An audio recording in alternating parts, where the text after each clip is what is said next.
Hey there everybody, it's Mark Kierley. I'm back with another How to Draw video. Today we're going to be drawing backgrounds. To begin with, I'm going to show you some panels from my graphic novel series, Brody's Ghost. Those of you who have been watching my videos for a long time, you will have seen some of these before. But this will show you my approach to drawing backgrounds, and then we'll come back and get into the actual lesson.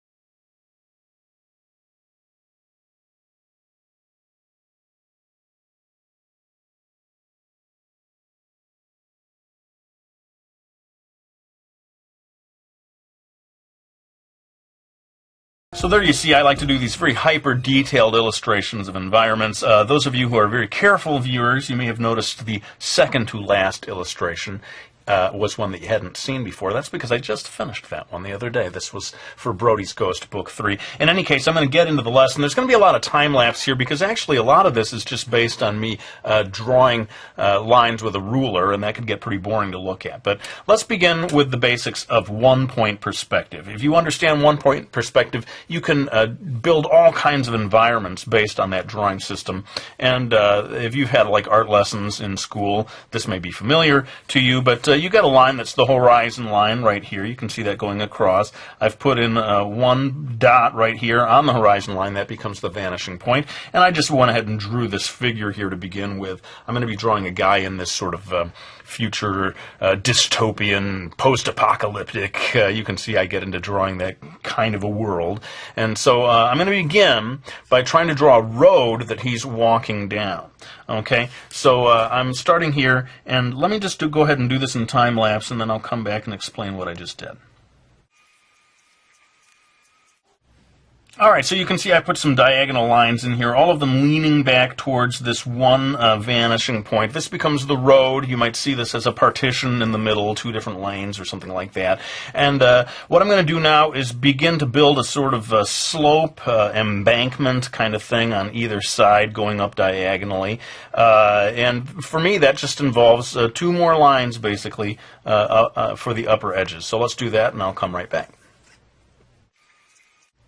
Okay, now it's kind of hard to see because it looks like a whole bunch of diagonal lines. So what I want to do now is get some lines that delineate the shape of the embankment so it becomes a little clearer what I'm doing. So again, we'll do that in time lapse and come back to explain what I did. Okay, so you can start to get a sense of what the shape of this structure is. I'm going to go ahead and just put a few little extra lines in here so you can start to feel it's maybe a little like in the first Star Wars movie, that trench, that big Death Star trench with all the rock ships shooting down it. This guy is walking all by himself down this desolate section of highway. Now, what I want to do that's going to be a little more challenging is to add a sort of big overpass up here that will be supported by pillars that come down and join this side, this embankment over here. Basically, that's going to be as far as I go with adding structure to this. I wanted to keep this simple so it doesn't become overwhelming. You saw some of my illustrations become kind of crazy with the details. So we're going to keep it simple. I'm going to go ahead and draw some lines here for this overpass. So we've got all those lines in place, and I don't know if you can really see what this is meant to be, but this is supposed to be sort of the bottom surface of this big, long overpass that's heading down. Again, all of this just going straight down toward that vanishing point. I'm going to alter things down here a little later on, but to begin with, I want to show you how do I get some pillars in here that will support that overpass, that follow the rules of perspective. Okay, so number one, what I want to do is figure out where is the base of the first pillar on this diagonal embankment right here. Okay, so I'm going to go ahead and maybe I'll just do this one bit here live or real time instead of time lapsing it. But I'm going to make a nice little line there, and then maybe a second one here. And that is going to show me a subsection here that the pillar can be built on, okay? So if I want to go look at the top part of that line, bottom part of that line there, I can start to add sort of vertical, vertical lines. I don't even know. Vertical, I think it's vertical. What does vertical mean? These vertical lines that will show the pillar that supports that overpass. Now, it connects, hopefully, to these upper lines here that form the sort of center of the overpass bridge. And you can see here, if we start to erase this, this is going to become a solid structure. And each one of the pillars, as I draw them receding into the distance, they all need to connect to this embankment in the same place. That's why you have a line here and a line down here. Okay, so if I do a second line like this, and sort of darken that in here and darken that in here, this becomes a solid kind of concrete pillar that sort of looks believable in terms of the perspective because of these lines heading down towards that vanishing point. Okay, and I'm just going to go ahead and drop in a little bit randomly some extra horizontal lines here that will just sort of add to the sense of that being a solid surface. And later on, toward the end of the video, you're going to see me really go to town with details and so forth. But hopefully you can see that at the beginning of the process is this fairly straightforward basic approach of building everything on a simple one-point perspective structure. So I'm going to go ahead and, in time-lapse, draw a few more pillars that, again, are all set into that same structure so that they recede into the distance.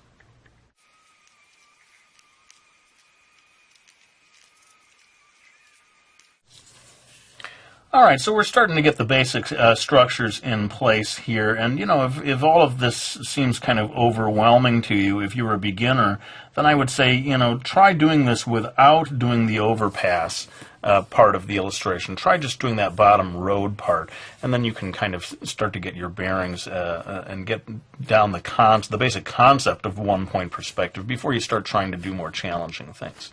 In general, trying to draw environments is not something that the beginning artist is just going to leap into and do perfectly the first time. It's something that is the result of many years of work on all the various drawing skills that all come together in doing a super detailed, believable, three-dimensional looking environment. So don't beat yourself up if you find, hey man, I can't draw this on my first try. Believe me, when I was younger, I couldn't draw this either. So what I want to do to make this a little more interesting, instead of having this all go straight down to that vanishing point, as the overpass comes down into the distance, I want it to sort of curve off to one side.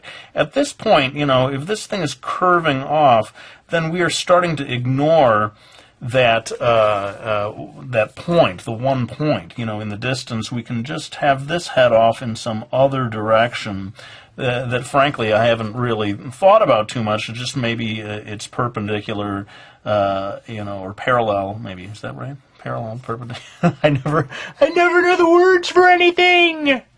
Perpendicular, man. Parallel. They both start with the letter P.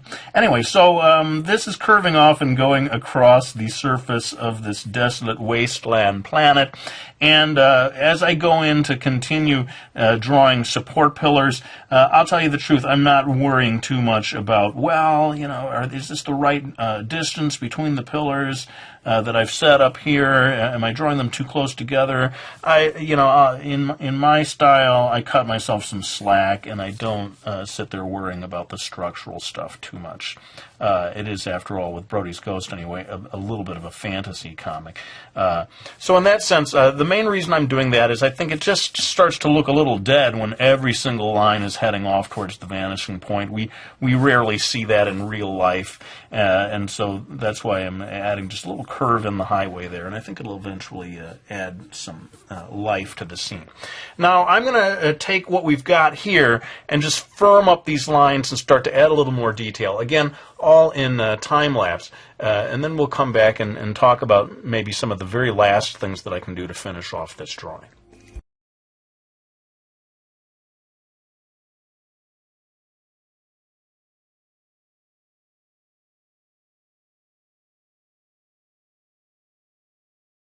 Okay, so I moved through quite a lot of stuff there, and I know some people may find that kind of frustrating, but I don't know if we can view this really as a line-by-line, you know, follow along with me kind of video.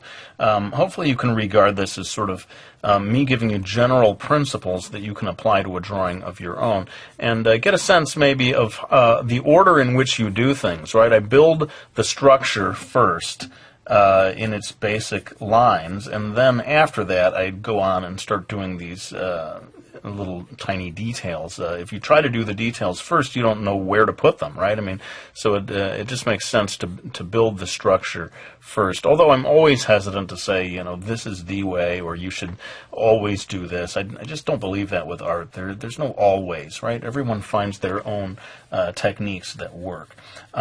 So one thing I want to just tell you before I close this video is how we can add a little more of a feeling of depth to this scene by drawing in the very far distance some sort of bombed out buildings. You know, like I said, this is supposed to be a kind of post-apocalyptic dystopian future. The last man on Earth walking the road alone.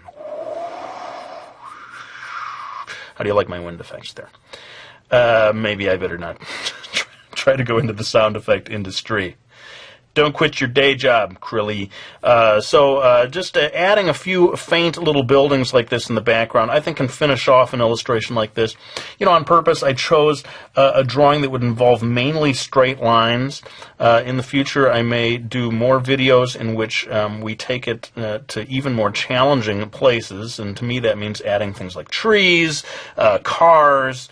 Once you start adding other objects like that, the whole thing becomes even harder. So if you were trying to follow this and you're like, oh boy, man, this looks too difficult to me, you may be like, please don't do another one of these videos.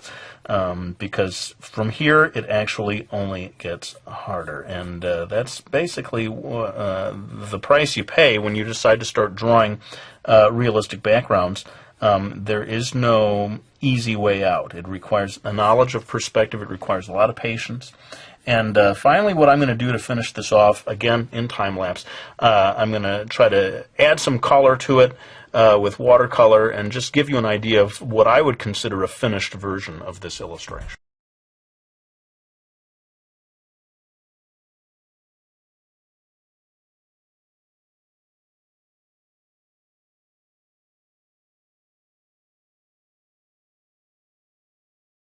Okay, well, there you have it. You saw I really moved through an awful lot of stuff here. I added some smoke in the background to add to that apocalyptic feeling. Why did they do it? Why did they destroy the entire Earth? Probably time. When I start getting crazy like that, that means it's time to end the video. But I do hope that you enjoyed this one. I know it's kind of overwhelming, all the different stuff that I covered here, but you get the basic idea. There needs to be some sort of a structure underneath it all that's based on perspective, and then you can go for all the details and the colors and all that other stuff toward the end. Let me know what you thought of this video, if you found it useful or if you thought it was too hard or whatever. Just give me your feedback, and that will inform my decisions as I decide whether or not to continue doing more videos like this in the future. But before I go, I always like to thank people for picking up my graphic novel series, Mickey Falls. Greatly appreciate that. Brody's Ghost, as well, as you saw at the beginning of the video. Both of those are out there. In fact, Brody's Ghost is out in ebook form, so if you can't find it at a bookstore, that is another option for you. But let me go ahead and lay the brush down. I want to thank you all for watching this video, for subscribing. I greatly appreciate your support. Hope you enjoyed this video, and I will be back with another one.